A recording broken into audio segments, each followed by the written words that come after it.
The wind, a bitter scourge, clawed at Silas's worn duster, whipping alkali dust into his eyes as his horse, Old Ben, plodded towards the skeletal remains of what was once a way station on the edge of Perdition Flats. It wasn't a place folks frequented, not anymore. The sun bled a bruised orange across the jagged horizon, painting the desolate landscape in hues of despair. Silas wasn't looking for trouble, hadn't been for years, but trouble, it seemed, had a way of sniffing out the solitary man. His gaze, usually fixed on the distant, unforgiving peaks, snagged on something unnatural, a small, dark knot against the weathered grey of a listing telegraph pole, one of the last sentinels of a forgotten age. He reined Ben in, the creak of leather loud in the sudden stillness. It wasn't a tumbleweed, nor a discarded sack.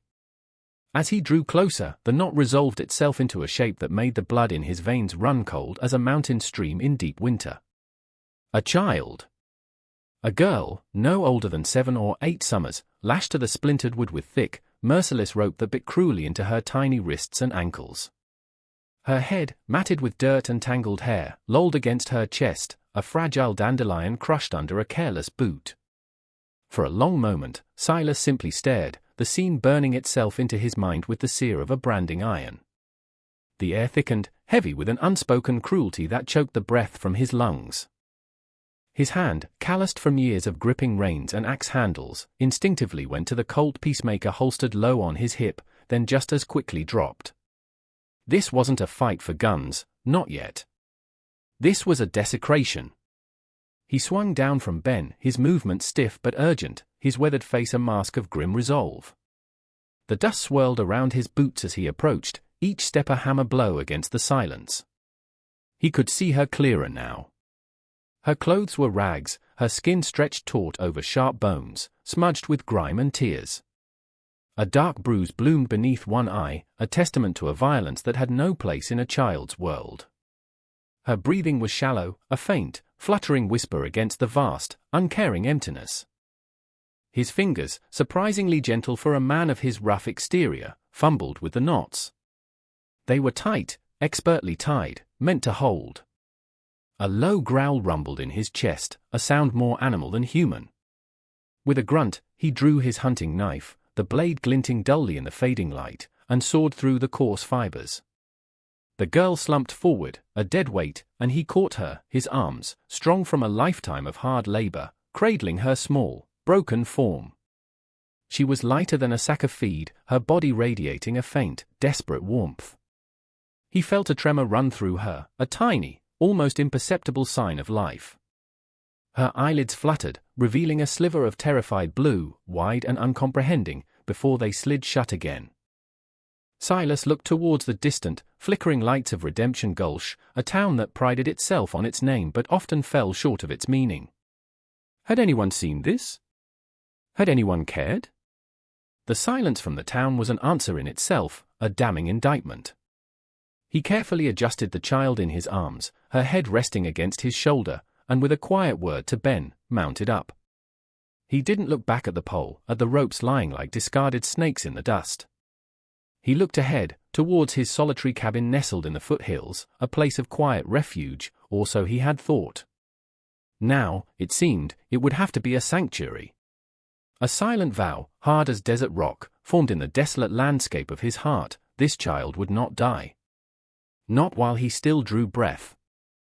The wind howled a mournful dirge as they rode, but Silas barely heard it. He was listening to the fragile rhythm of the girl's breathing, a sound that was both a burden and a prayer. The last rays of sun dipped below the horizon, plunging the world into a cold, starlit darkness, but in Silas's arms, a tiny spark of humanity, nearly extinguished, was being carried towards a fragile hope. He knew, with a certainty that settled deep in his bones, that this simple act of mercy, would unravel the tightly wound coil of peace he had so carefully constructed around himself. The past he had tried to bury was about to be unearthed, and the cost of this unexpected salvation was yet to be tallied. Silas's cabin was a testament to a life lived in deliberate solitude. Hewn from sturdy pine, it stood against the elements, a bulwark of quiet defiance. Inside, the air was cool and smelled faintly of wood smoke and old leather. He laid the girl gently on his own narrow cot, the rough wool blanket a stark contrast to her fragile skin. For hours, he worked with a focused intensity that belied the turmoil churning within him. He bathed her face and limbs with warm water, his large hands surprisingly deft as he cleaned away the layers of grime and dried blood. He found a small, mended shirt of his own, long outgrown but kept for reasons he rarely acknowledged, and carefully dressed her in it.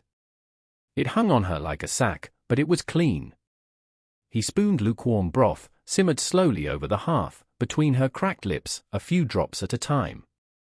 Her eyes remained closed, but a faint sigh escaped her, a whisper of returning life. As he tended to her, fragments of his own past flickered at the edges of his vision, ghosts he had long tried to keep at bay. A woman's laughter, like wind chimes in a summer breeze. The feel of a small hand tucked into his. A tiny wooden horse, lovingly carved, now resting on a dusty shelf in the corner, a silent monument to a joy that had been brutally ripped away. He pushed the memories down, focusing on the small, still form before him. This child, this Ilara, for he had found a faded, almost illegible name tag sewn into the tattered remnants of her dress, was not a ghost. She was real, and she needed him. Days bled into nights. Ilara slept mostly, a deep, exhausted sleep, punctuated by whimpers and troubled dreams. Silas sat by her side, a silent sentinel, his rifle propped nearby, though the true threat, he sensed, was not from wolves or mountain lions. When she was awake, her eyes, those wide, haunted pools of blue, would follow his every move, filled with a primal fear that tore at something deep inside him. He spoke little, his words few and chosen with care. "You're safe now," he'd murmur, his voice rough but gentle. "Ain't no one gonna hurt you here." He'd show her the small wildflowers he picked from the meadow, their bright colors a stark contrast to the grimness she had known. He mended a small, discarded doll he found in an old trunk, its porcelain face cracked but its smile intact, and placed it beside her. Slowly, painstakingly, a fragile tendril of trust began to unfurl. She started to take the broth more readily, her gaze lingering on his face for a moment longer each time. One afternoon, as sunlight streamed through the cabin's single window, painting golden stripes on the wooden floor, her small, chapped hand reached out and touched his arm, a feather-light touch that sent a jolt through him. It was the first voluntary contact, a silent acknowledgement. When Silas rode into Redemption Gulch for supplies, the air was thick with unspoken questions. He felt the eyes of the townsfolk on his back, a mixture of curiosity and apprehension. At Miller's Mercantile, Martha, the proprietor, a woman with kind eyes and a sturdy frame, pressed an extra sack of flour and a jar of honey into his hands. For the little one, she whispered, her gaze darting nervously towards the street, as if expecting shadows to materialize. "Folks are talking, Silas. Talking about Jedediah Blackwood." The name fell like a stone in the quiet store. Blackwood. A man whose reputation preceded him like a foul stench, the land baron, some said, with a greed as vast as the territory he claimed, and a cruelty to match. Silas merely nodded, his face unreadable. "Heard he lost something," Martha continued, her voice barely audible. "Or rather, someone. A girl." Fits her description. Silas paid for his goods, his expression unchanged, but his mind was racing. So, the girl had a name, and a pursuer. The mystery wasn't why she was abandoned, it was why Blackwood would want her back after leaving her to such a fate. Unless, perhaps, she wasn't meant to be found alive. The ride back to the cabin felt heavier, the solitude of the trail no longer a comfort but a looming threat. The sleeping giant within him, the part of him that had once known violence and loss intimately, was beginning to stir, a slow, dangerous awakening. He knew, with a chilling certainty, that Blackwood would come. And Silas would be ready. The quiet life he had sought was over. The price of Ilara's safety was about to be demanded, and he, a man who had once lost everything, found himself willing to pay it, whatever the cost. The arrival of Jedediah Blackwood in Redemption Gulch was an event in itself. He rode a monstrous black stallion that seemed to exude the same malevolent arrogance as its master. Flanked by two hard-faced men whose eyes scanned the dusty street with cold indifference, Blackwood dismounted in front of the saloon, his polished boots kicking up small puffs of dirt that seemed to recoil from his touch. He was a man built large, not with honest muscle, but with the bloat of excess and unchecked power. His face was florid, his eyes small and calculating, like a boar's. A heavy gold watch chain gleamed against his silk waistcoat, a vulgar display in a town where most struggled to make ends meet. Word of his inquiries spread through Redemption Gulch like wildfire. He was looking for his ward, a runaway girl, he claimed, prone to fanciful tales and disobedience. He offered a reward, a sum that made some eyes gleam with avarice, but mostly, it sowed fear. Sheriff Brody, a man whose weary face told of too many compromises and too few victories, met with Blackwood in his small, cluttered office. Brody knew Blackwood's reputation. He'd heard the whispers of ruthless dealings, of men who crossed Blackwood vanishing without a trace. This girl, Blackwood drawled, his voice a low rumble that vibrated with menace, she's simple. Got it in her head to run off. I'm merely concerned for her welfare, Sheriff, his lips curled into a smile that didn't reach his eyes, a predator's grin. Brody felt a knot of unease tighten in his gut. He'd heard about Silas finding a near-dead child. The pieces clicked into a grim picture. Silas, out at the old Miller place, he took in a girl few days back, Brody said, choosing his words carefully. Found her in a bad way, Blackwood's eyes narrowed. Silas, you say? An interfering fool, perhaps.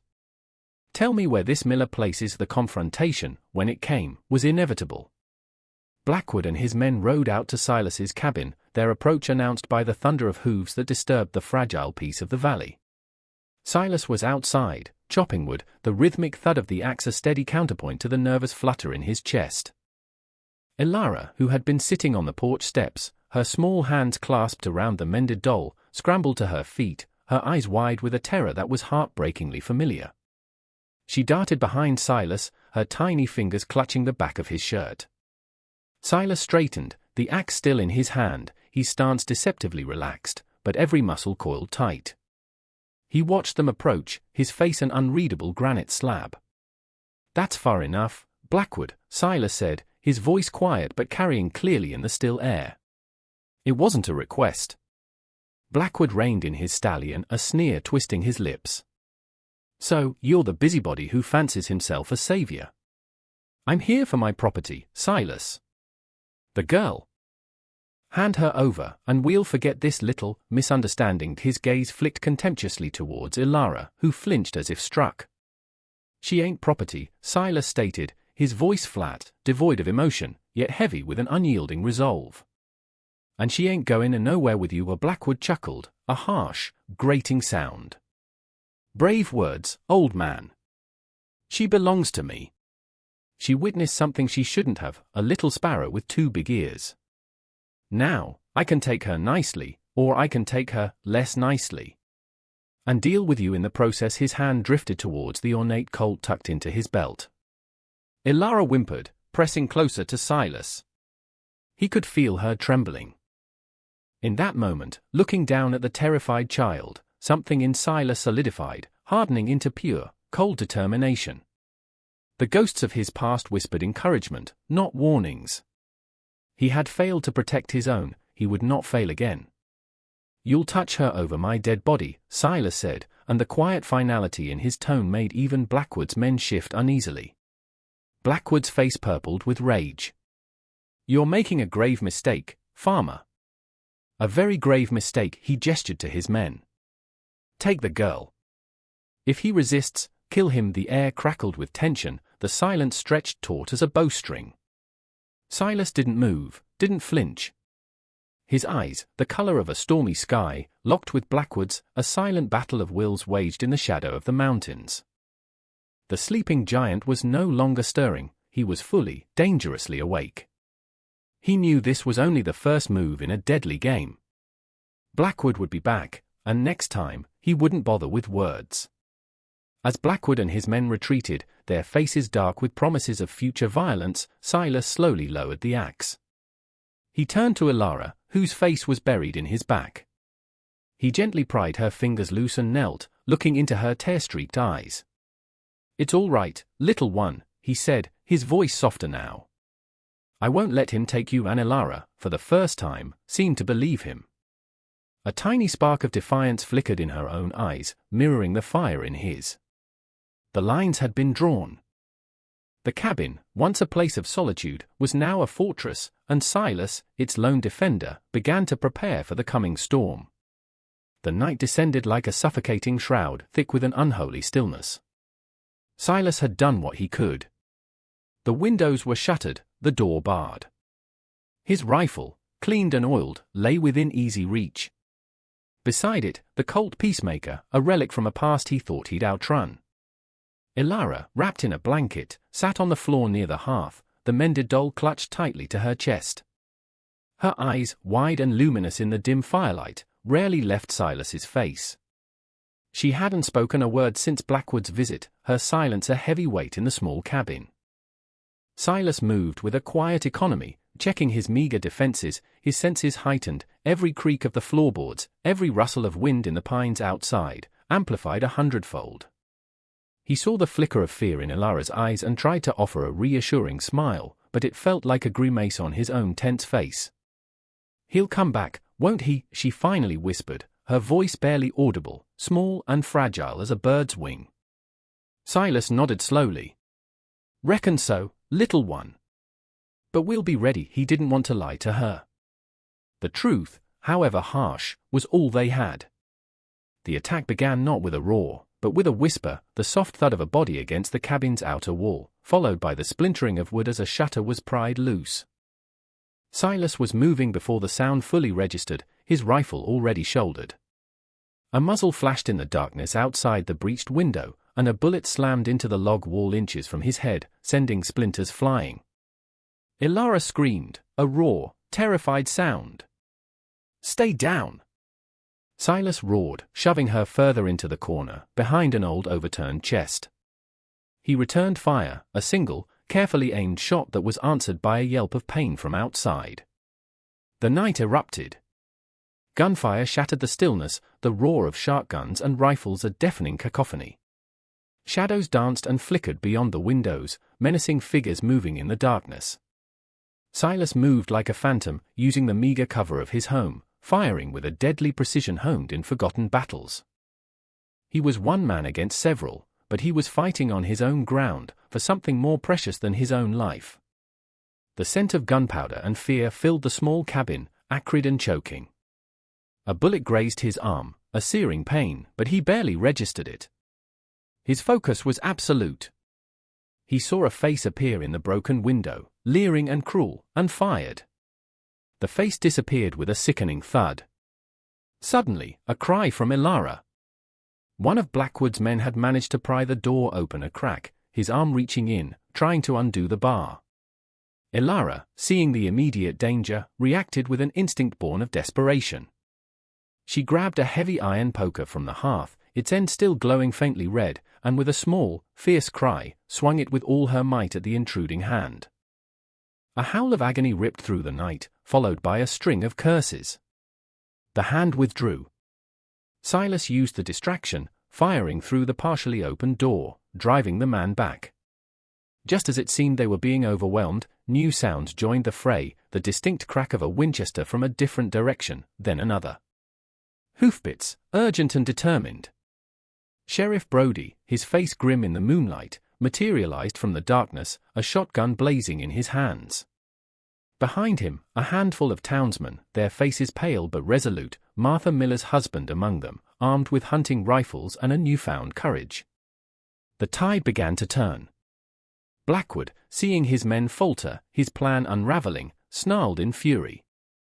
He emerged from the shadows, his own gun spitting fire, his face a mask of demonic rage. "She's mine, damn you!" "Mine," he screamed, advancing towards the cabin. Silas met him at the doorway, his rifle empty. Blackwood raised his pistol, a triumphant sneer on his lips. "Time to die, farmer." But Silas was faster. He lunged, not with a weapon, but with the raw fury of a cornered bear. He slammed into Blackwood, the impact sending both men sprawling into the dirt. They wrestled, a desperate, brutal struggle. Blackwood was stronger, heavier, but Silas was fueled by a righteous fire. He felt Blackwood's fingers close around his throat, squeezing, the world turning grey at the edges. Then, he saw Ilara, standing in the doorway, her small face a mixture of terror and fierce determination. Her presence, her survival, was all that mattered. With a final, desperate surge of strength, Silas twisted, breaking Blackwood's grip, and brought his fist down on the man's temple. Blackwood grunted, his eyes glazing over, and slumped to the ground, unconscious but breathing. The gunfire died down. Silence, heavy and ringing, descended once more, broken only by the ragged breathing of the combatants and the whimpers of the wounded.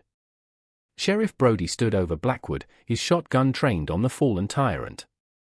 The battle was over. The first pale light of dawn crept over the horizon, painting the bruised sky in soft hues of grey and rose. It illuminated a scene of chaos and exhaustion. Blackwood and his surviving men, disarmed and sullen, were being bound by Sheriff Brody and the townsfolk. The air still hung heavy with the smell of burnt powder and stale fear, but mingling with it now was a sense of fragile relief. Silas sat on the porch steps, his back against a splintered post, his wounded arm throbbing dully. Ilara was beside him, her small hand resting on his uninjured arm, her presence a silent comfort that eased the ache more than any bandage could. She hadn't left his side since the fighting stopped. He looked at her, truly looked at her. The haunted terror in her eyes had receded, replaced by a weariness, yes, but also a nascent strength, a resilience that mirrored the tough little wildflowers that pushed through the cracks in the desert rock. She had faced the darkness and had not broken. Sheriff Brody approached, his face etched with fatigue but also a grudging respect. Blackwood will see the inside of a federal jail, Silas. What he did to that child, what he tried to do here, he won't be troubling anyone for a long time. He paused, looking from Silas to Ilara. You did good, Silas. More than good. You woke this town up a little. I reckon some of the townsmen came forward, awkward and shamefaced. They offered help, to mend the cabin, to fetch supplies. Martha Miller herself arrived with a basket of food and fresh bandages, her eyes, usually so anxious, now shining with a quiet pride. We should have stood with you sooner, Silas, one of them mumbled, scuffing his boot in the dirt. Silas simply nodded. He held no grudges. Fear was a powerful master. What mattered was that they had stood up when it counted. He looked down at Ilara. Her head was now resting against his shoulder, her breathing soft and even. She was asleep, finally, truly asleep, the mended doll held loosely in her lap. A profound sense of peace, one he hadn't felt in years, settled over him. The ghosts of his past, his lost wife and child, didn't feel so accusing anymore. It was as if, by saving Ilara, he had somehow honored their memory, mended a small piece of his own shattered soul. The gaping wound of his loss would never fully heal, but perhaps, now, it wouldn't consume him. He had a new purpose, a small, precious life entrusted to his care. He looked out at the vast, unforgiving landscape that had been his solitary companion for so long. It didn't seem so empty anymore. Later that day, after the last of the townsfolk had departed and Blackwood was on his way to justice, Silas sat with Ilara by the slowly rebuilding fire in the hearth. He was whittling a small bird from a piece of scrap wood, his calloused fingers surprisingly nimble. Ilara watched him, her blue eyes curious. He finished the bird, smoothed its rough edges, and handed it to her. She took it carefully, a tiny, almost imperceptible smile touching her lips. It was the first real smile he had seen from her, a fragile dawn after a long night. "Thank you," she whispered, her voice still small, but clear. Silas felt his own lips curve in response. "You're welcome." Little Sparrow, the cabin, once a symbol of his isolation, now felt like a home. It was small, and scarred from the night's battle, but it was filled with a quiet warmth, a shared survival, and the promise of a new beginning. The silence between them was no longer one of fear or uncertainty, but of companionship.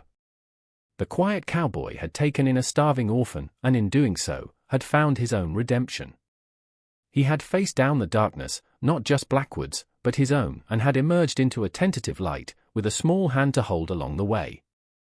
The sun climbed higher, flooding the small valley with its golden rays, a benediction on the man and the child, two souls who had found an unlikely sanctuary in each other. What would you have done in Silas's place? Would you have turned away from the suffering of an innocent, or would you have risked everything to stand against the tide of cruelty and greed? Consider the courage it takes to protect the vulnerable, to offer a light in the deepest darkness. Let us know your thoughts in the comments below. And if this story of bravery, sacrifice, and the enduring power of compassion resonated with you, please show your support by liking this video, subscribing to our channel for more tales that stir the heart, and clicking that notification bell so you never miss an inspiring story from the frontiers of the human spirit.